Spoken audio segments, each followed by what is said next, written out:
Hello, welcome back. So for this lecture, we will start our discussion about chapter 5. So it's regarding uh, inheritance and polymorphism in class. Uh, if you recall previously, we discussed encapsulation for class when we discussed class creation. And so, generally speaking, encapsulation, inheritance, and polymorphism, those three are the major features for object-oriented programming. So that's what a major discussion of this book.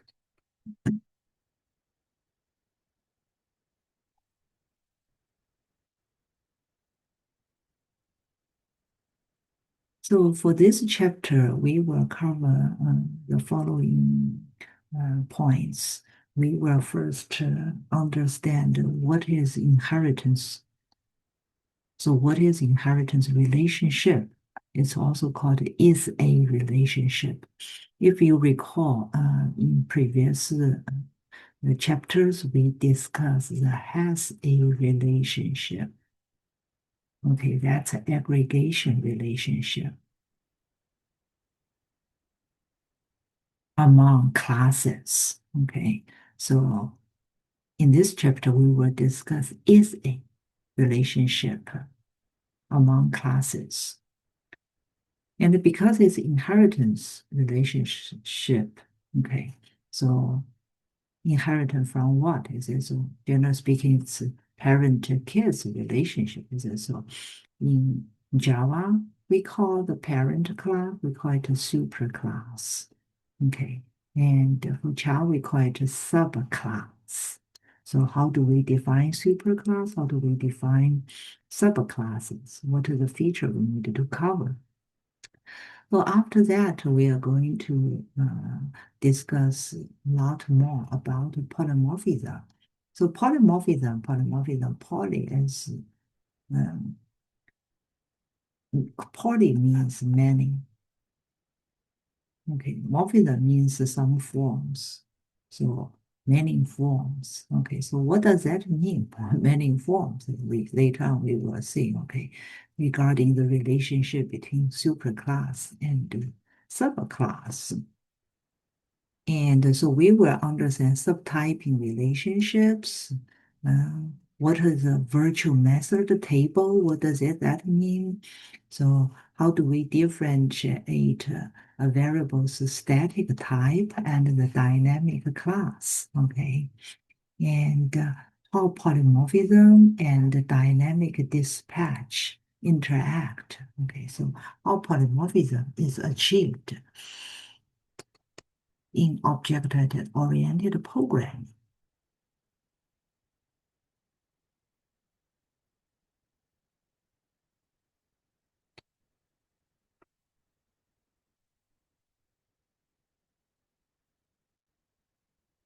So inheritance is a relationship. Okay, so it describes classes. So more than two classes, is it two or more? Okay, that those classes, they share some attributes and methods. Okay, so what does that mean? They share some attributes and a method. If you recall previously in the has a relationship, it doesn't share attributes or method. Okay. So here we have a diagram to show. So we have the animal class, okay, and animal has some attributes. Is it like height, the weight, and speed? Running, walking speed, something like this. Is that? And some methods regarding those height, weight, speed. Is that get and set method, access mutators. And then from animal class, we can create subclass like a pet. is it? So yeah, pet definitely share some attribute like height, weight, and speed. And the same thing have some uh, method also share like get height, get weight, get speed. Is it? Or set height, set weight, set speed. Is it? So they share. But the pet has its own feature because pet has owners. Is it? So who owns the pet? Something like that. And the other subclass from animal is like wildlife, is it? Yeah, so wildlife then it doesn't have owner, is it? But it's live in the wild. So it has its features, okay, specific features. And with a specific feature, it has its specific method. So basically, in this scenario, then both pet and wildlife both are subclasses of animal class. Animal class in this case is a superclass of pet class of wildlife class. So this is a very brief UML diagram. So in UML diagram, when we draw the class relationship, the is a relationship or inheritance relationship, we let the arrow point from subclass to superclass. And for inheritance relationship, okay, so any particular superclass, like in this case, they can have many subclass, but each subclass can only have one and only one superclass. They cannot have multiple superclass. They cannot have multiple parents, is it? So that's the rule. So keep this in mind.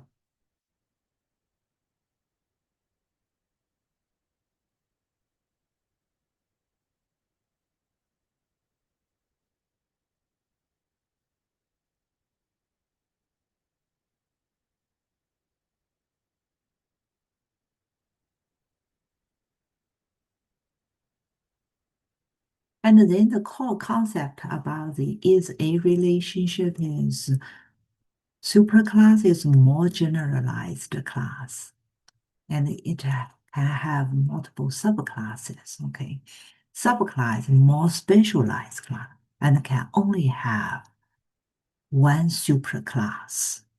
And the relation is a relationship is what is subclass is a type of superclass. So if you have an instance of a subclass, you can see it's a subclass itself. It's a superclass. Okay, later on for our example, we will see that animal one. And also subclass share some attributes and methods of the superclass. So how do we let them share? Okay. So we will discuss that.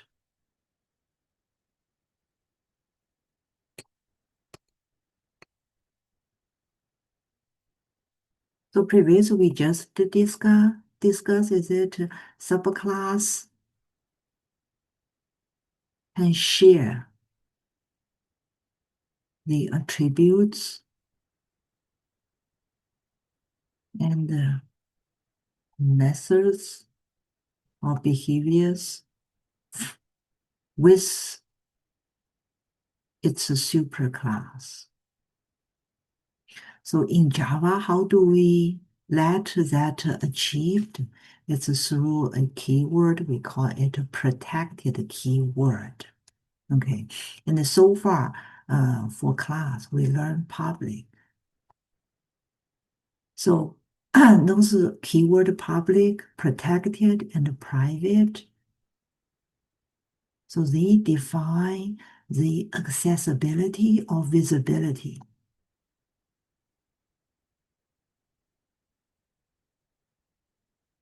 And the visibility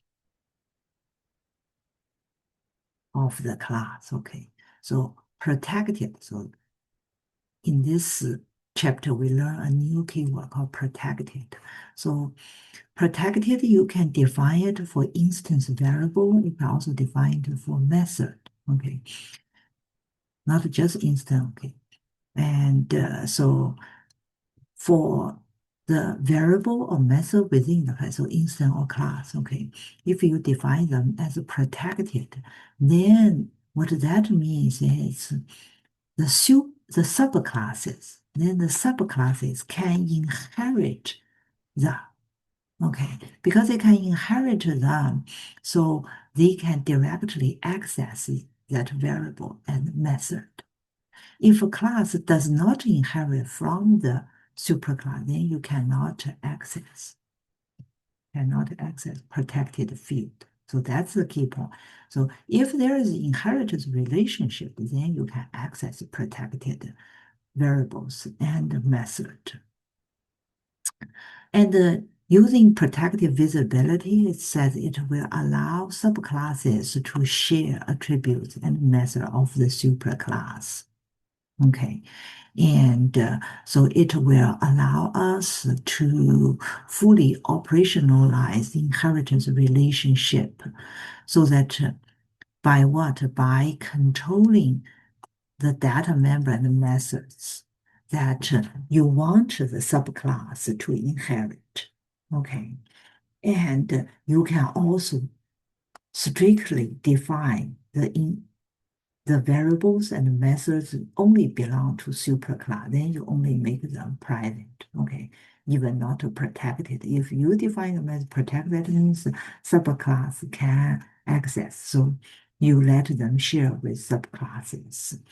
So in these cases, the protected keyword also preserve the encapsulation, okay, in OOP design when classes share some common features. Okay, so private provide the encapsulation, protected also provided at a certain point.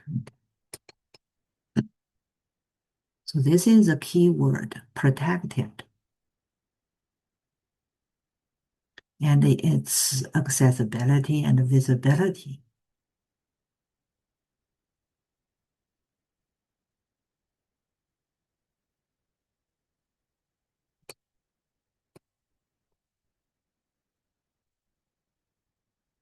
Yeah, so here let's take a look more about the protected, the keyword, its visibility. Okay, so here it gives an example. It's suppose some variable or method in class A is defined as protected. Okay, then class B is a subclass of class A, but class C is not. Then B can access the protected member in A, but C cannot. So that's a difference. That's why we say protected also at a certain level. It also provided the encapsulation. But the encapsulation doesn't apply to the subclass and the superclass relationship with the protected members. So be careful.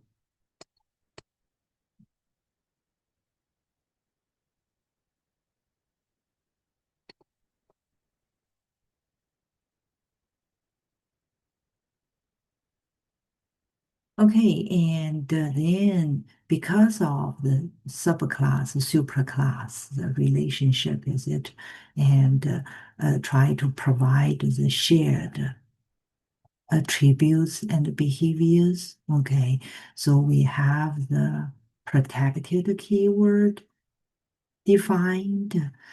So the encapsulation, the core concept in previous chapter, we already discussed about its variables and how to save access, is it for access for mutator. Now we have a new point to add to the core concept of encapsulation is in inheritance relationship that then protected provide the level of encapsulation that you want to provide between superclass and the subclass. Okay.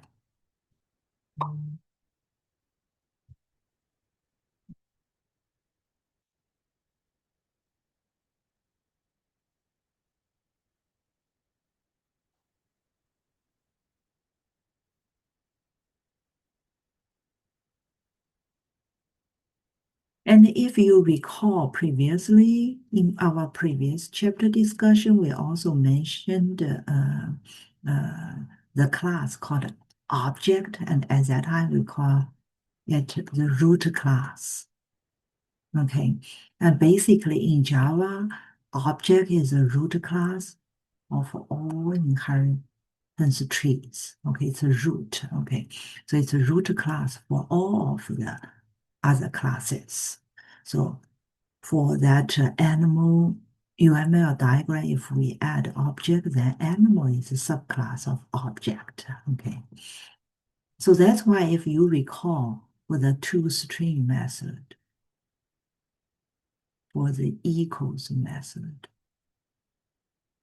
both of them, they belong to the object class.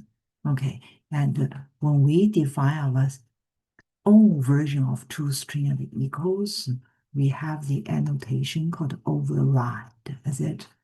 Yeah.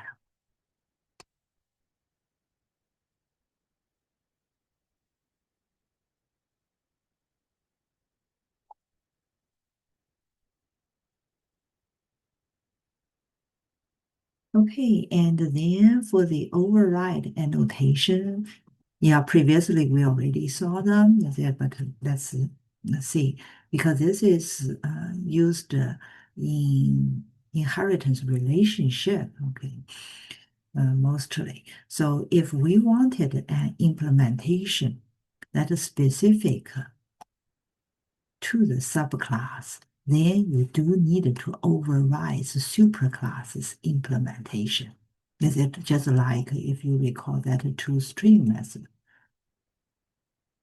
For our class, we want our own version of toString as it instead of just the address of the object. And we also provide the equals method previously.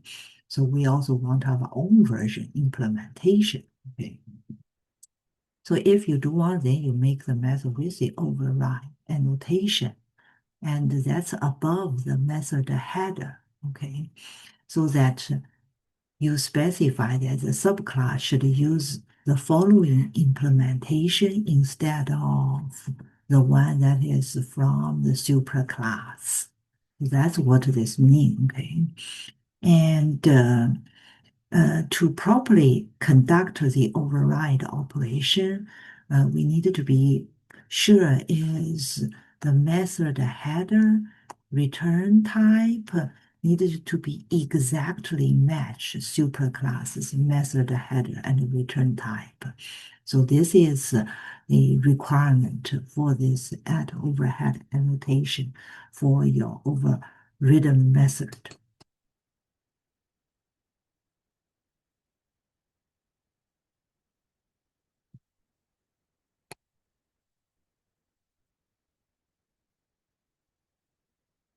Okay, then how do we define a subclass from a superclass? So here we gave a syntax for defining the subclass. We needed to use the keyword extends. Following that is a superclass name.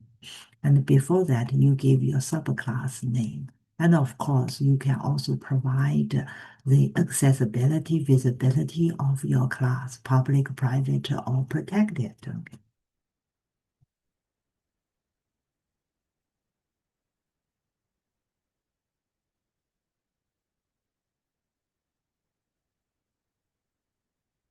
And because of the superclass and subclass, so after you create subclass, if you do want to access superclasses, attributes, and behaviors, is it the protected ones, the allow or public one? How do we do that? We can use a super keyword. Okay. And so super, this keyword refers to aspects of class superclass. And normally for subclasses constructor to implement it, you call superclasses constructor first. So if you do super or super with the parameter, then basically you invoke the constructor of the superclass. So what it does is it initiates the values of the instance variables that come from superclass that is shared. Is that, yeah. So we basically first set our superclass variables through call to super constructor. This means you call superclass is the constructor.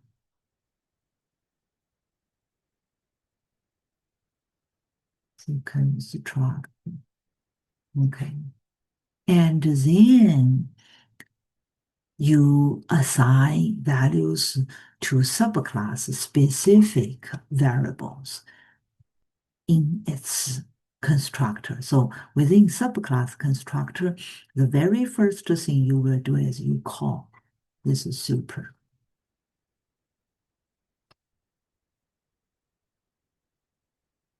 So that you invoke a superclasses constructor.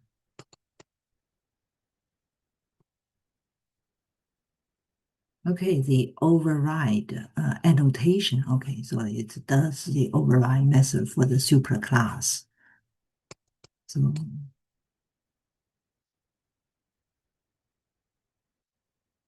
we understand the concept of override. Okay, so before we move to the next session, let's take a short break, okay, to enjoy some beautiful scenery. So this is from a national park that I visited, and it's quite famous, okay. And here is another one from that park. Yeah.